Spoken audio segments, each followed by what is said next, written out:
Perang Dunia Pertama di Eropa, Perang Dunia Kedua di Eropa, Asia Timur Raya, semua wilayahnya adalah sisi utara Khatulistiwa. Kemudian ada Perang Dingin atau Cold War, di mana sisi komunis menciptakan Pakta Pertahanan, Pakta Warsawa melawan sisi barat, Pakta Pertahanan Atlantik Utara, NATO. Mengapa membentuk pertahanan? Karena membangun kekuatan militer sendiri, biayanya sangat besar. Kemudian dalam periode panjang, belum tentu ada serangan. Namun tanpa persiapan perang tersebut, sebuah wilayah akan menjadi lemah dan mudah ditaklukkan oleh pemimpin ambisius, visioner, dan biasanya sangat menyukai sejarah masa lalu akan kebesaran bangsanya. Punya romantisme sejarah lah kira-kira. Kita semua tahu saat ini negara agresor itu adalah Amerika. Kalau tidak mau diserang ya gabung dengan Amerika, atau lebih tepatnya takluk pada Amerika dan kekayaan alam sebuah wilayah disedot ke Amerika untuk kepentingan Amerika. Tidak nurut, digulingkan pemerintahannya atau diembargo atau diserang secara militer terang-terangan. Seperti Erdogan akan digulingkan oleh Amerika namun diselamatkan oleh Rusia. Juga bukti lain, perang saat ini oleh Amerika adalah ke negara-negara penghasil fosil oil yang memang akan terus dipegang Amerika, minyak dan gas bumi dunia itu. Kembali ke peran Turki kali ini dalam perang di Ukraina. Turki tidak menjalankan perintah NATO untuk memberikan sanksi ekonomi dan embargo produk Rusia, malah melakukan sebaliknya. Transaksi dua negara meningkat tajam. Juga para oligar Rusia yang pastinya orang-orangnya Putin meletakkan uang mereka di Turki. Turki menjadi safe haven. Para konglomerat dan pedagang Rusia sekali lagi berlindung asetnya di Turki. Sebuah langkah bernegara yang berani dan pintar dari Turki. Bahkan sebelum perang Ukraina, Turki membeli banyak sekali misil S-400, misil pertahanan udara dari Rusia. Langkah Turki tersebut di dalam negara-negara NATO jadi bahan gunjingan karena menganggap Turki tidak lagi cocok berada di dalam NATO. Karena Turki merupakan mata-mata dan senjata rahasianya Rusia. Terbukti, Turki menjadi senjata Rusia untuk menahan ekspansi NATO ke arah timur Eropa.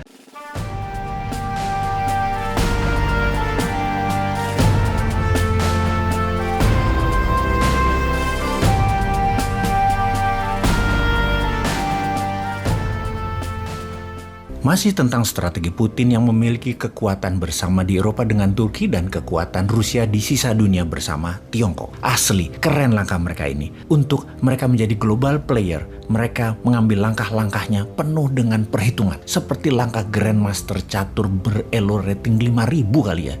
Belum ada ya yang 5.000, 2.800-an. Nanti Indonesia elo rating yang 5.000. Langkahnya pasti lebih indah lagi. Namun tentunya kita mengawali dengan memahami dan membahas langkah para aliansi Rusia ini, Rusia, Turki, Tiongkok, yang bermain cantik, yang menantang dolar, menantang sistem SWIFT, menantang oil and gas, menggunakan pangan membuat lapar dunia, menggunakan emas, dan banyak lagi ring pertarungan yang sedang mereka mainkan, yang semuanya menantang hegemoni Amerika dan sekutunya. Kita membicarakan macam-macam perang dulu, baru lanjut ke strategi Rusia-Turki. Diskusi kita kali ini meliputi yaitu satu, dalam fakta pertahanan. Di awalnya memang militer pendekatannya, namun ujung-ujungnya ekonomi juga. Nomor 2, perang ideologi. Perang komunis versus perang demokrasi. Perang religi versus komunis versus demokrasi. Dan terakhir, kita bahas sejarah Nusantara yang oleh Gajah Mada menggunakan pendekatan ekonomi di dalam menyatukan. Bacanya menaklukkan ya, Nusantara yang sekarang ditiru oleh Tiongkok, yaitu menggunakan pendekatan ekonominya dalam penaklukan sebuah wilayah. Menjadikan sejak tahun 2013 dunia bergeser jauh dari poros utamanya yang selalu menggunakan kekuatan militer atau hard power menjadi menggunakan soft power, pakai penaklukan ekonomi. Kita bahas sekarang. Dalam perang ada perebutan wilayah untuk tujuan ekonomi dan perebutan wilayah untuk disebarkannya ideologi. Ada yang ideologi agama, ada yang ideologi politik seperti komunisme versus demokrasi. Sungguh, dalam perang ideologi adalah perang yang paling tidak terbaca, yaitu perang ideologi uang dan perang kekayaan. Kalau dibungkus dengan propaganda kemakmuran, rakyat padahal oligar dan dia juga yang kaya. Kemudian ada ideologi politik seperti ideologi komunis, juga ideologi religi. Keduanya ideologi tersebut adalah yang paling terlihat karena ada identitas fisik baik yang individu atau kelompoknya. Kedua ideologi baik politik maupun religi atau agama dipandang sangat menakutkan. Kefanatikan pemegang ideologi ini tumpah darah pun mereka lakukan. Sementara kalau dibungkus dengan ekonomi seperti obornya Tiongkok tercipta terjadinya pandangan yang bias. obor itu memakmurkan siapa sesungguhnya? Keuntungan siapa yang terbesar bagi negara yang bergabung dengan Tiongkok? Rakyatnya atau pejabatnya? Kemudian juga pengaruhnya untuk sebuah negara. Pimpinan negara tersebut, siapa saja menunggu giliran bergantian, tetap ditentukan oleh Beijing karena memang begitu strategi penaklukannya, menggunakan pejabat yang berpihak pada Beijing. Siapapun orangnya, kapanpun eranya, apapun rezimnya, pokoknya uang dimudahkan untuk pejabat tersebut berkuasa, dan tentunya sekali lagi, yang untung pastinya yang punya strategi soft power. Saat ini, obor, saat ini Tiongkok yang melakukan. Kita rincikan lebih dalam lagi untuk memahami arti ekonomi dengan melihat fakta sejarah. Sekalian menjawab pertanyaan, mengapa Eropa kaya dan Afrika miskin? Mengapa Amerika Utara kaya? Mengapa Amerika Selatan miskin? Mengapa Tiongkok kaya dan Asia Selatan miskin? Negara-negara belahan utara Khatulistiwa adalah negara kaya yang mencaplok kekayaan negara-negara selatan Khatulistiwa. Kita mundur lagi, nge-rewind sebentar ke zaman kekuatan alat transportasi roda dan kuda, di mana masterpiece dunia tersebut waktu itu penghubung barat dan timur adalah Silk Road.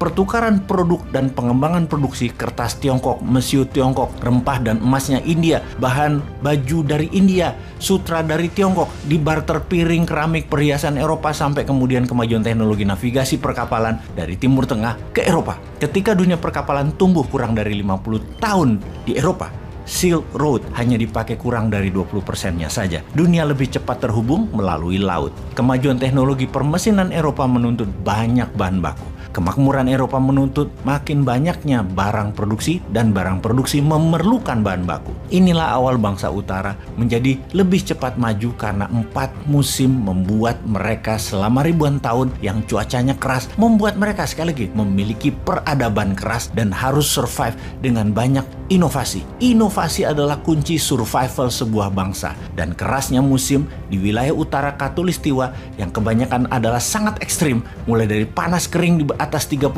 derajat Celcius hingga dingin membeku di bawah 10 derajat Celcius, membuat manusia utara selama ribuan tahun berinovasi lebih cepat dalam bidang teknologi ketimbang manusia selatan yang hanya kebanyakan 2 musim yang kemahirannya hanyalah kelolaan alam, agrikultur. Manusia selatan tidak terlalu siap berperang. Berkelahi satu lawan satu atau perang antar kampung, antar suku mungkin ada atau jago, tapi perang ribuan orang bahkan ratusan ribu manusia berperang. Bangsa Eropa juga bangsa utara lainnya seperti Tiongkok atau Mongol sudah jauh lebih terbiasa. Kemajuan permesinan sejak abad pertengahan bertabrakan dengan banyak penguasa para raja atau landlord di banyak wilayah Eropa, membuat mereka yang kreatif, yang inovatif. Orang-orang Eropa sejak abad 17 hijrah mencari dunia baru yang kebetulan juga sejajar Eropa, bernama Amerika. Di kemudian hari bernama Amerika di kemudian hari. Dan kini hampir 250 tahun Amerika merdeka, Amerika tetap menjadi incaran para manusia free thinker karena kebebasan bernegara tersebut untuk bermigrasi tinggal di Amerika. Kembali ke budaya perang. Perang Dunia Pertama di Eropa, Perang Dunia Kedua di Eropa, Asia Timur Raya, semua wilayahnya adalah sisi utara Khatulistiwa. Kemudian ada Perang Dingin atau Cold War, di mana sisi komunis menciptakan Pakta Pertahanan, Pakta Warsawa melawan sisi barat, Pakta Pertahanan Atlantik Utara, NATO. Mengapa membentuk pertahanan? Karena membangun kekuatan militer sendiri, biayanya sangat besar. Kemudian dalam periode panjang, belum tentu ada serangan. Namun tanpa persiapan perang tersebut, sebuah wilayah akan menjadi lemah dan mudah ditaklukkan oleh pemimpin ambisius, visioner, dan biasanya sangat menyukai sejarah masa lalu akan kebesaran bangsanya. Punya romantisme sejarah lah kira-kira. Kita semua tahu saat ini negara agresor itu adalah Amerika. Kalau tidak mau diserang ya gabung dengan Amerika, atau lebih tepatnya takluk pada Amerika dan kekayaan alam sebuah wilayah disedot ke Amerika untuk kepentingan Amerika. Tidak nurut, digulingkan pemerintahannya atau diembargo atau diserang secara militer terang-terangan. Seperti Erdogan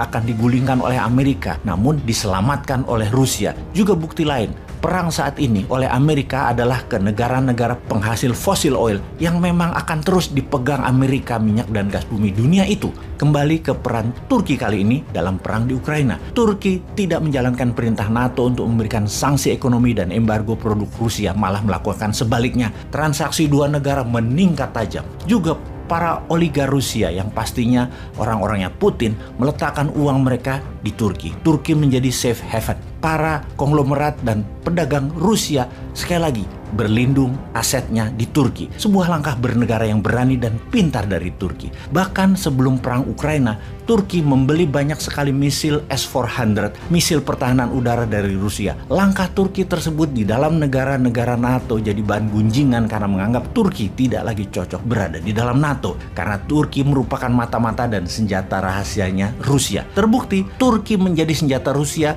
untuk menahan ekspansi NATO ke arah timur Eropa. Pastinya netralitas saat ini sulit dijalankan di Eropa. Yang ada adalah ikut NATO atau ikut Rusia. Mungkin setelah Swedia, Finlandia, kalau nggak salah tinggal Swiss dan Austria yang masih netral dan sangat mungkin dicaplok NATO. Bahkan Moldova pun sudah ambil ancang-ancang untuk ikut NATO. Pastinya juga peta Eropa harus ditarik ulang oleh kita. Redraw map of Europe. Kita harus ganti cara melihat Eropa bernegaranya. Sekarang yang jadi pertanyaan, perang ini terjadi karena NATO menyerang atau karena Rusia menyerang? Saat ini, Ukraina jadi ujung tombak NATO. 18 billion dolar anggaran baru dari negara Eropa dan Amerika menurunkan lebih 40 billion dolar lagi. Kalau di total dalam rupiah kira-kira hampir 900 triliun kira-kira. Saat ini di Brussel, Belgia, tempat komando sentral NATO melawan Rusia sedang merapatkan barisan. Apa kira-kira langkah mereka selanjutnya? Panjang nih perang dunia ketiganya.